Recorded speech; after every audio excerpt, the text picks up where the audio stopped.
Hey guys, welcome to this video. Today we're going to be talking about the disappearance of Nymphe Poolman whilst I do a digital art of Michael Myers. I hope you enjoy this video. If you do, please hit the like button and don't forget to subscribe down below for more. Nymphe Poolman was born in the Netherlands in 1984 to Peter and Jacqueline Poolman.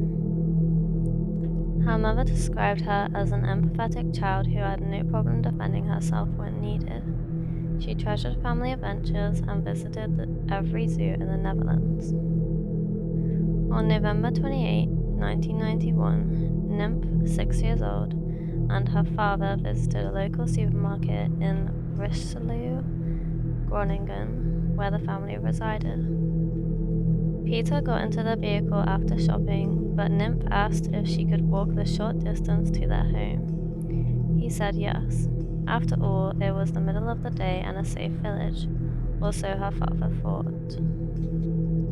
As Peter drove away, he waved to his daughter as she strolled along the village street towards home, and she waved back. Peter arrived home, and he and his wife waited for Nymphe. When she failed to return, he drove the route to and from the grocery store but never saw his daughter. Poolman returned home and called the police. Meanwhile, Jacqueline Poolman went outside and began calling her daughter's name, but only heard silence. She later said it was at that moment that she felt her daughter was never coming home. Apparently, Nymphe had slept in her parents' bed for 3 nights before her disappearance. As she left with her father that day, Nymphe waved goodbye to her mother using both hands. Jacqueline said, quote, "The way you do when you go and make a long journey." A search for Nymphe began that included the police, tracking dogs, and volunteers, but they never found a sign of the little girl.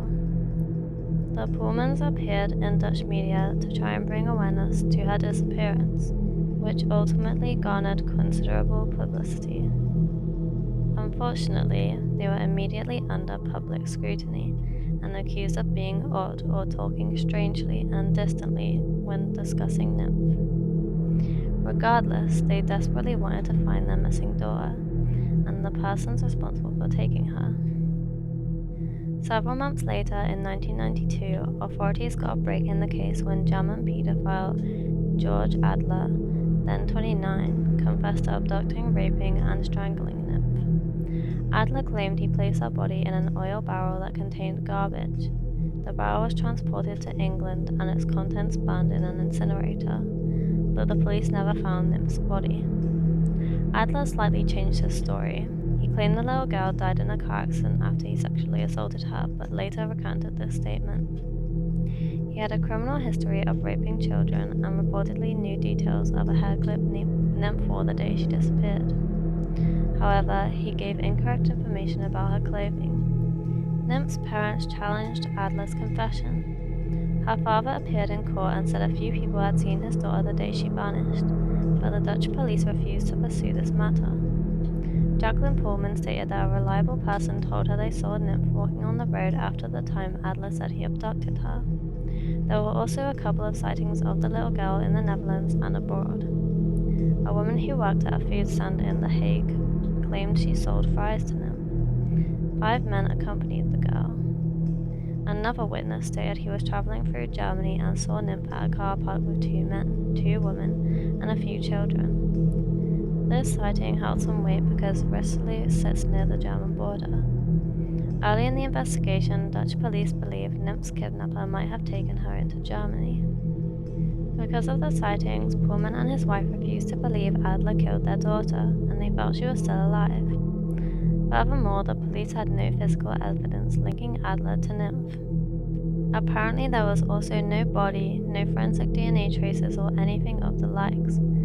There was also no car to inspect in which Nymphe could have theoretically been transported because Adler's car was so thoroughly cleaned by the time the police found it that no trace could be found whatsoever.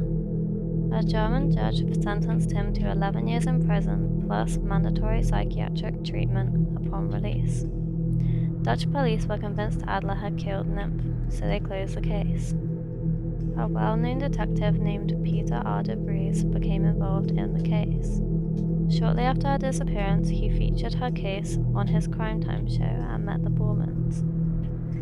Outraged that the National Police in Groningen had closed the investigation into Nymphe's disappearance, De Vries raised 100,000 guilders, equivalent to $55,500 in August 1992 through various anonymous donors.